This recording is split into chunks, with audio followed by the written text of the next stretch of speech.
Alright, boys and girls, it's your boy here, Chili Savage, working on a little build here with the new farming update.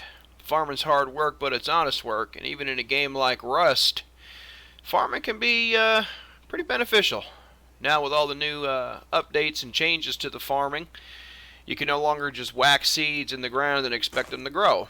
Pretty much, if you go ahead and whack a seed into the ground, what you're going to get is plant fiber, which can in turn is not completely useless.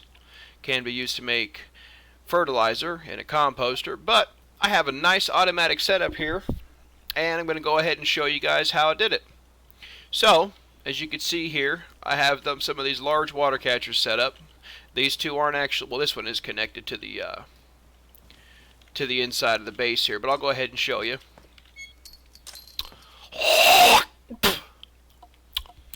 There we go. Go ahead and get this started here. So, as you can tell with the new farming update, there have been many changes. Specifically the new water hose attachments, the fluid switch and pumps, as well as a few other bibs and bobs that you can find along the way, including these sprinklers. So, it looks like my corn is growing pretty well. It's almost ready to harvest. It's at 100% health. It's growing pretty good. Oh, this one's even crossbreeding here a little bit. Anyway, to get started here with this setup, what I did was I put down these large water catchers. And I connected the large water catchers. Ooh, there's a raid going on over there. I connected these large water catchers to these large water jugs. Now, these large water jugs can hold a total of 20,000 water. That's a lot of water. I got 4 of them, so that's 80,000 water all said and done. Each one of these large planter beds takes a hold of 9,000 water to be completely saturated, and that's what you want ideally. At least you want the dirt to be black. But to get right into the actual setup of this semi-automated farming, what I did was, again, set up these large water catchers with the hose tool, and I connected that all the way down here to a switch. The switch is connected to a large generator, which is inside there, a test generator, and that is in turn connected to this switch. Now, the reason why I have 2 switches here and also a splitter, now you can see there's hoses running all over the damn place, but what I did was I have it set so that my sprinkling system can automatically water my crops, and that's controlled by this switch here. Now, this switch up here, what this is connected to is to the large water catchers. Large water catcher is connected to a pump, which pumps the water from the large water catcher along the base here, and it fills into the top of these large water tanks. You can see these large water tanks have a liquid input on the top of them and a liquid output on the bottom. So again, it goes from the large water catcher to a pump, which must be powered by a test generator or solar panels, whatever. I would suggest to use the test generators because they just provide 100 power. They're the easiest to use.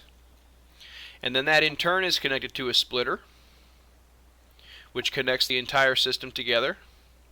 And then that in turn runs into another switch. Now, once again, this switch here controls my sprinkler system.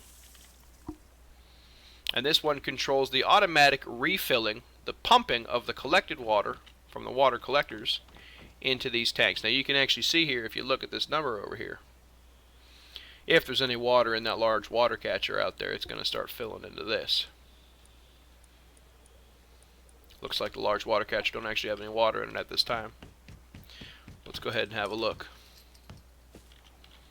Okay, yeah, so it is empty. So I'm going to show you just how that works. Grab one of these beastie boys.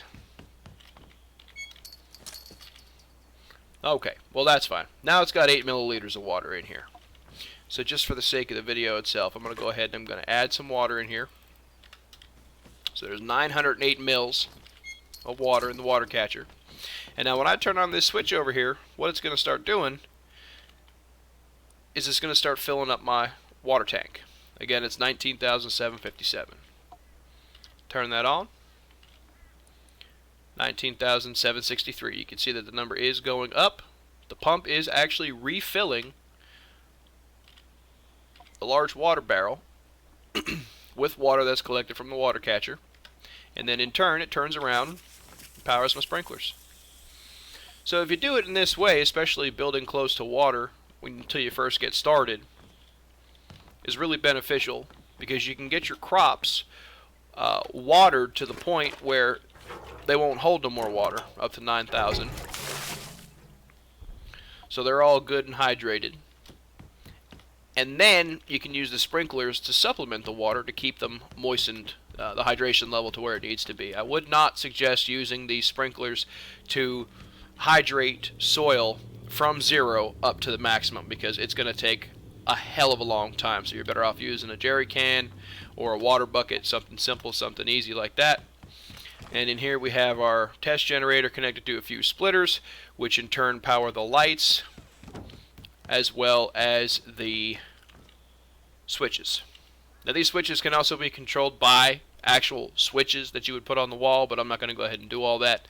Since I'm playing on a really good PvE server, Corrosion PvE, this is one of the best PvE servers around that I've ever found. Helpful admins, great team, good people. It's a hell of a lot of fun.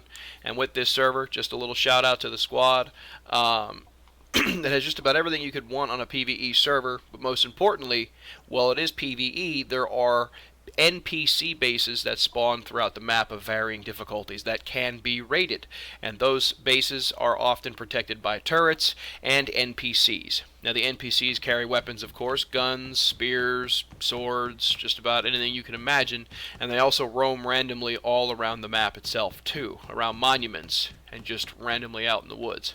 Let's go ahead and see if our poop factory has any poop for us. Oh yeah, got some horse dung. Oh, my bag's too full. Give me that poop. My beautiful sign up here, Chili Farms.